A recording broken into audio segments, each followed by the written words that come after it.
Sense International is an international development organisation that works with deaf-blind people around the world. So that's individuals who are both deaf and blind.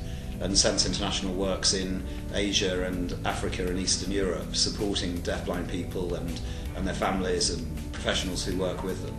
I'd seen the awards advertised in Charity Finance and in other publications in the sector, and thought that it looked extremely interesting and it might be worth Sense International as quite a small organisation in applying for it, just to see what might happen.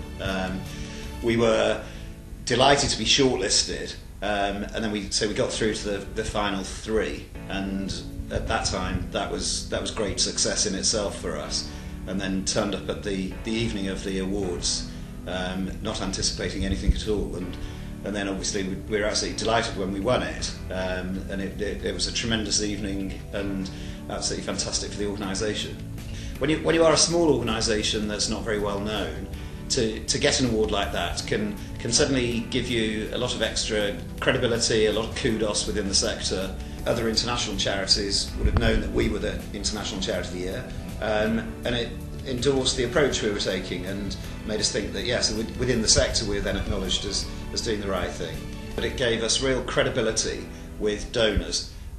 We were able to approach funders and say that we had been recognised as the International Charity of the Year, and that gave us a credibility and an endorsement that enabled us to convince donors that we were a good organisation that was worth funding.